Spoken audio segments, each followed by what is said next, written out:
Thanks for checking out the Brad and John Show podcast. This segment of the show is brought to you by John Combest's book, Stalking, Harassment, Internet Trolling, A Guide to Recovering and Rebuilding After Online Attacks. It's a great reference if you've ever been the unfortunate target of a social media attack.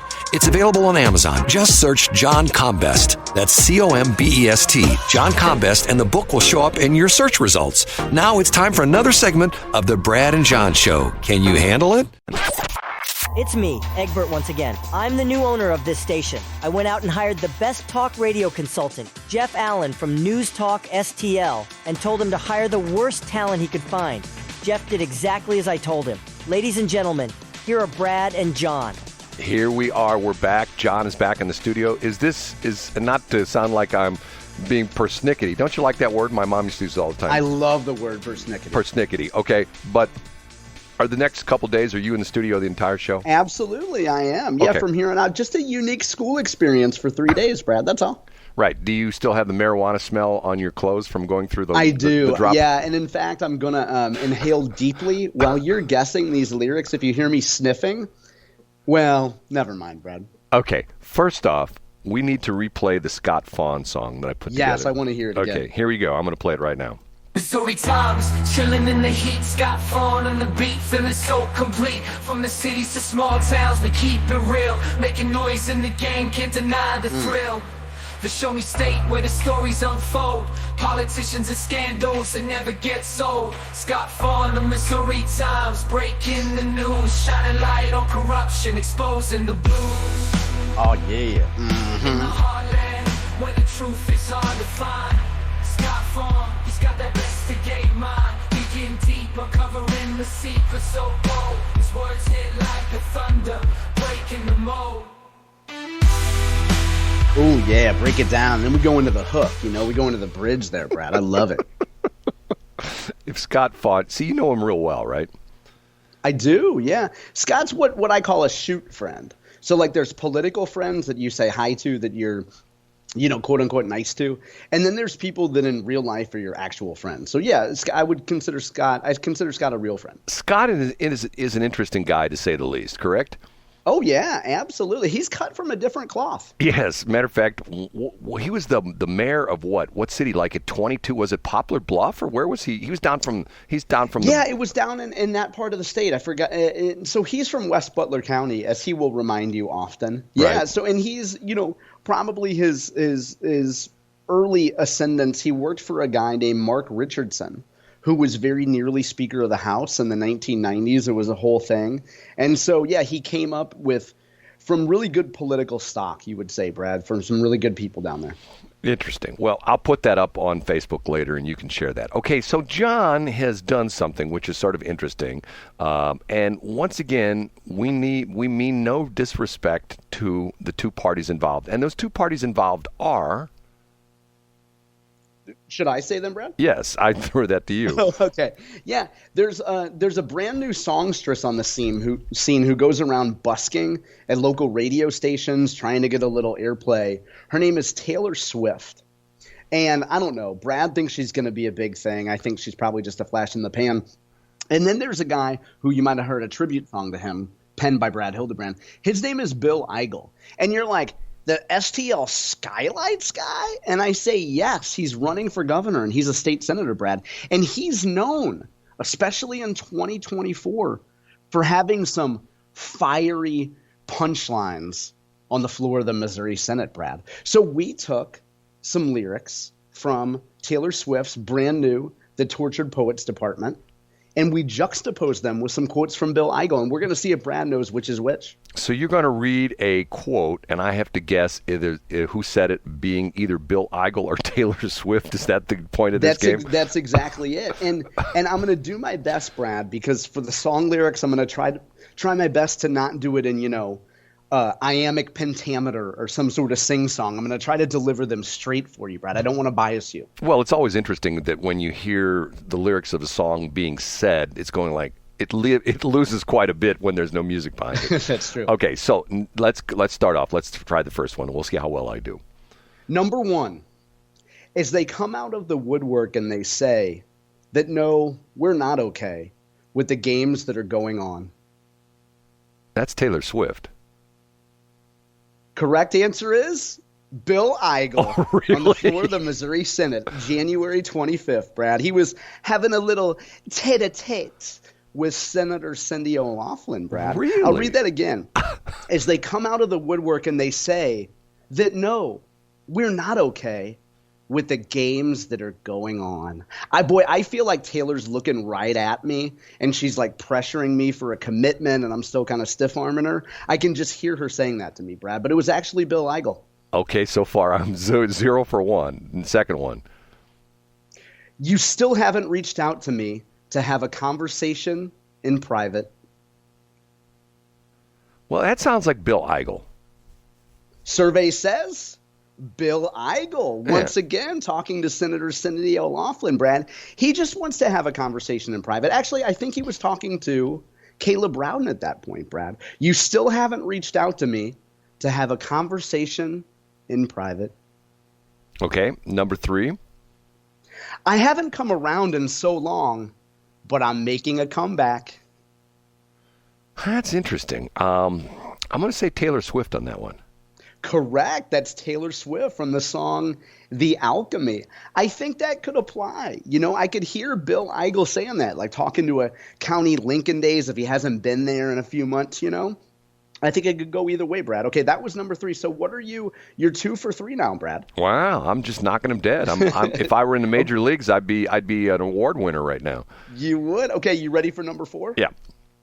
Move to Florida. Buy the car you want.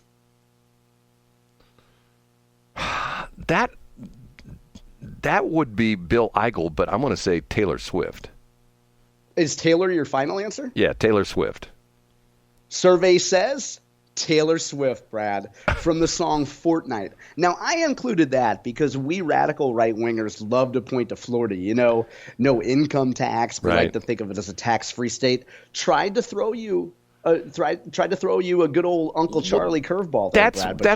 That's what I thought, because of the fact that I thought to myself, okay, if people are, before they trash Ron DeSantis' reputation, he was like the fair-haired boy of the Republican Party.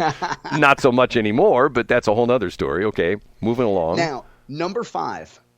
But you're in self-sabotage mode, throwing spikes down. Now, once again, I would say that is classic Taylor Swift, but I'm going to be contrarian and say Bill Eigel. Correct answer is Taylor Swift. I should have gone with my first impression, right? Yeah, it's the title track. It's from the Tortured Poets Department. So that's a good one, but I could also hear Bill saying that to a Caleb Rowden. You know, you're throwing the spikes down. That's a good allegory there. Right. Okay, number 6, Brad. Ready? Yep. I'll sacrifice every piece of furniture.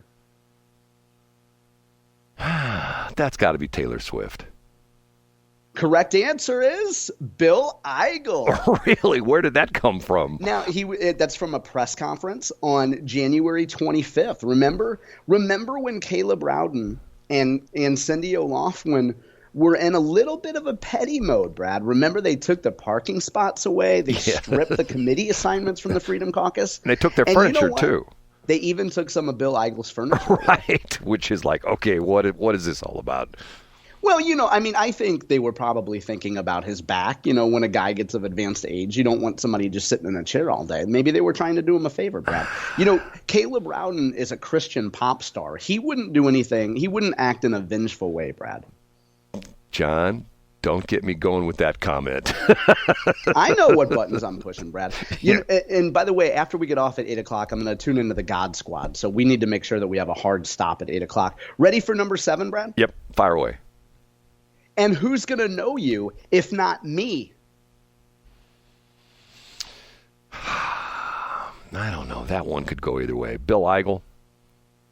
Correct answer is Taylor Swift, also from the title track, Brad.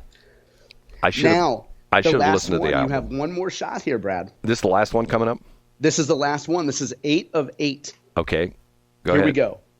Reduces the conversation even further to a more petty level. That has to be Bill Eigel. Correct, Brad. That is from the same press conference where he is just giving it to Senate leadership, reduces the conversation even further to a more petty level. Now, I could hear that in an upbeat Taylor song, a little something with like Post Malone, the guy that's got all that ink on his face. I could hear her like dropping that lyric with him, kind of a fast-paced one. How'd you do, Brad? What was the final tally there? I don't know. I wasn't keeping score. I wasn't either. We'll listen back to the tape. We'll see. Now, my idea, Brad, is that in fairness, we should apply this to, I don't know, Jay Ashcroft, maybe Mike Kehoe. Maybe we could extend it to the great Crystal Quade and others, because, they drop some gems from time to time too, Brad. By the way, have you seen this video for Crystal Quade? You know what I'm talking about? Is it the roller derby one? Oh, my God. Yes. Yeah, that was her kickoff, Brad. I think that predated the origins of the BJ. So maybe that, well, I won't go there. But yeah, that was her kickoff video, Brad. What'd you think of it? Well, it was very well done, and I think it portrayed her. And to me, me, I love the underdogs. I like the people that rise from the ashes and turn out to be just incredibly successful. I mean, I have always, and not necessarily rise from the ashes as far as like your origin, but people that have had traumatic things happen in their life, their business goes under, their wife leaves them, their house burns down, their dog bites them in the leg and runs away. And just when you think most people would just be like, join the homeless encampment down in front of City Hall, they reinvent themselves and become a multimillionaire. That's my kind of person. And you got that vibe from the Crystal Quade video, is what you're saying. Well, I mean, she talks about the fact that they actually have interesting. They actually have a actress and a play. You play her as a young girl. Obviously, it's not her. And then they have an actress play her mother. And part of the things that she talked about, her mother worked, worked a shift at a diner, and sometimes she worked a double, and sometimes she worked a triple, and blah blah blah blah blah. I liked it, but there are people that are going to look at that and go like, oh yeah, okay, so what? I mean. Well, but if you're Crystal Quade and you're running for governor, like first of all, you can't go on demographics. You can't appeal to where people are actually politically in Missouri. So I think your option there is to tell your story. Now, there's other extenuating circumstances and big, wave type issues going on politically, and there always are. But if you're Crystal Quade, I tell that story just as much, if I'm her, as Mike Kehoe tells his story of growing up without a father in St. Louis City. Well, but and you take the politics out of it, Brad.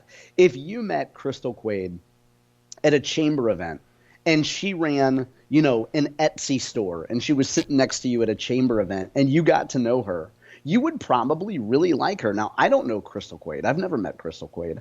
But if I was sitting next to her at some chamber meeting and I talked to her for 15 minutes, I'd probably be like, wow, this is a really interesting woman. And, she's got a great story of where she's from. I thought the video was awesome. Well, again, I'm not voting for her, and I'm not her demographic, but I thought the video was really well done. Well, no, once again, I think I said that. I'm not trying to pick it apart. I thought it was artistically. I mean, if you look at it, from a video standpoint, it's very, very, very well done. And the only thing that I question was, did she really do roller derby? Was she really a roller? Yeah, I think so here's my take on it. I think it's a little bit of creative license. You know how like you talk to somebody that you went to high school with, right, and you played soccer with them, and so they might, exaggerate to their other friends that they were like all conference, but that they really weren't all conference, or they didn't win Suburban North Conference Defensive Player of the Week. I think there's probably a little bit of creative license in how much she actually did roller derby. I'm sure she did it. But, she probably uses a little bit of creative license. But, hey, she did it, so why not lean into it? Well, so in other words, it's that Democratic creative license that, like, Joe Biden Just Biden, a little embellishment. Right. Joe Biden can say that his uncle got eaten by cannibals. Yeah, what was the uncle's name again? Was it Bozy? Bozy or something like Uncle Bozy. Yeah, not to be confused with Boozy, which is a famous rapper, Brad. Are you up on Boozy? Yeah, I know who Boozy is. Okay, so, and there's still ramifications from that. Did you hear the story about the New Guinea Chamber of Commerce or their New Guinea Tourist Bureau is mad about it because they don't want to make it sound like if you go to New Guinea, you're going to get eaten by the cannibals. Did you hear that? Yeah, well, I don't know. See, on the other side of that, I would think that you would want to promote kind of the danger side of it. You know, go do some ayahuasca and see if you can endure the cannibals. That sounds like a fun trip to me. The other thing was the DOD comes out with the official report, and he wasn't shot down. It wasn't a single-engine plane. Almost everything he said was wrong. And I'm going like, okay, this is our president, you know? I mean, it's just, he says, you know, it's funny. They talk about Trump like this. They talk about teleprompter Trump and off teleprompter, if I can speak, you know, because he's got a certain cadence when he's on the teleprompter, and he's da-da da-da da-da da-da da-da da-da da-da da-da da-da da-da da-da da-da da-da da-da da-da, and when he's off the teleprompter, he's you know what I mean? Yeah, I mean, he's everywhere. He's freestyling the Scott Faughn rap. Right, and you know from you being a comms guy, you know that his press staff is like when he goes off teleprompter and starts telling these bizarre, weird stories, they're all go like, "Oh crap, here we go again." Yeah, and you can't. And there's some executives, consider Trump an executive that you're just never going to rein in. So you just try to contain him, Brad. It's like the old cliche of you can't stop him, you just try to contain him, and that would be a Trump. Well, but you don't think that's Biden as well too? Because when he goes, oh yeah, for sure. When he goes, it's got to drive those folks nuts. When he goes off and message. Because let's remember too that you have, even in the Biden administration or the Trump administration or Obama or Bush, you have sensible people that listen to their boss talk. We all have bosses like that, and especially folks who've worked in communications or politics. You hear your boss up on a stump, and you're like, ooh.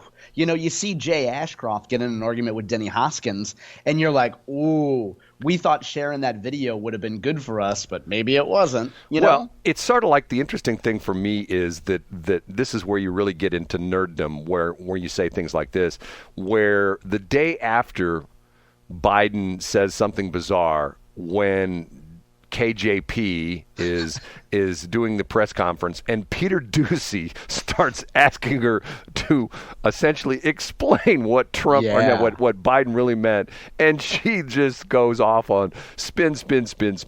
By the way, I sent you a link to a video. I don't know if you saw this or not. I saw the link, but I didn't click on it this morning. Do you know who this guy is? No, I don't. What's his name? His last name is okay. His name is Ben Palmer. Okay.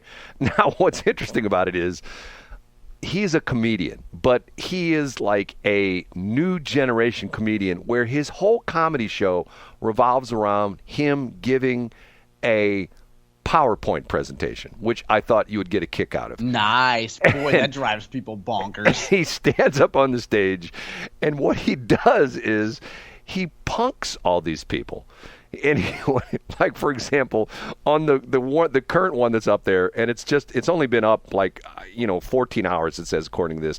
He's got 25,000 views already, which we would be happy to be with. Okay, so what he does is he sends things to, and he loves doing this to corporate people, where he sends things to corporate people and he pretends he's a reporter from a particular newspaper, which he makes up.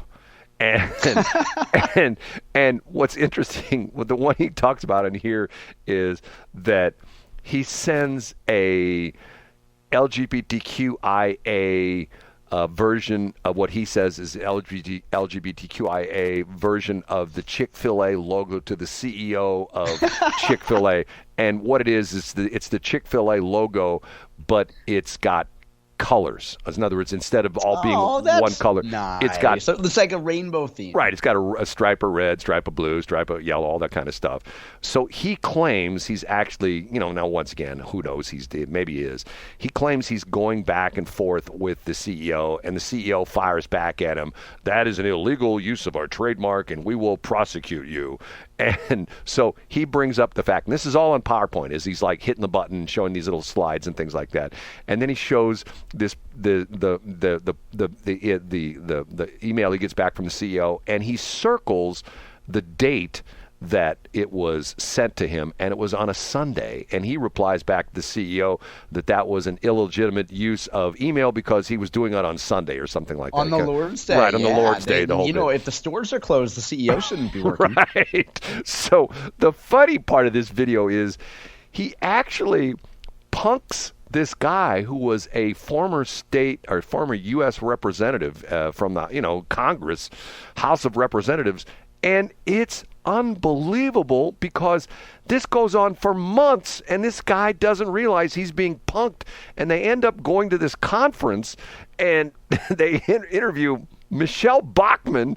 And it's just bizarre. You have to watch this. I will watch it, You as a farmer comms guy will get a kick out of this because of the fact that essentially he's pretending, and he uses one thing all the time, the Coloradan Times, which he uses, and then he uses all these fake newspapers. And essentially what he's doing is he's like throwing things at him. Is this really true that you said this?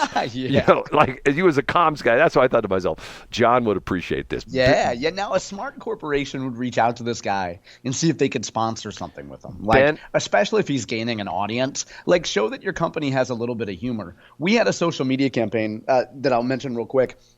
And that one of our brilliant spokespeople who I worked with, who I don't know if he would want me to name him, but he, we were always accused of being shills and having media be our shills. So a buddy of mine around April Fool's created what he called shill bucks. And he talked about how we were sending shill bucks out to the media that we controlled at Monsanto, and it was a hit. I thought it was brilliant. Well, if you get a chance, watch it. Maybe we'll talk about it tomorrow. The guy's name is Ben Palmer. You can search him. I think that's his screen name. It is. That's his screen name on YouTube. And what's interesting about it is he's very dry when he's on stage. He's sort of like talking like this. Okay, and then I sent him the email, and this is the response I got. And he's just clicking through. It's like a PowerPoint. Now, what's cool about it is he's got video embedded as well, too. And when you see this thing with this former House of Representatives guy, this is a riot because I will watch it. And, Brad, as we know from earlier episodes, I'm not going to give it the kiss of death. Remember what the kiss of death is, Brad? You like it. No, the kiss of death is when somebody says, I'll have to check it out. Oh, and you never do. Okay. And you never do, but I will check this one out, Brad. I'd love to stay and talk, but I'm going to listen to LOML. That stands for Love of My Life. That's a Taylor song. Or maybe it's a Bill Eigel song. I don't know, Brad. John, say goodbye. See you guys tomorrow. Thanks for checking out the Brad and John Show podcast. This segment of the show is brought to you by John Combest's book, Stalking, Harassment, Internet Trolling, A Guide to Recovering and Rebuilding After Online Attacks. It's a great reference if you've ever been the unfortunate target of a social media attack. It's available on Amazon. Just search John Combest. That's Combest, John Combest, and the book will show up in your search results. Now it's time for another segment of the Brad and John Show. Can you handle it?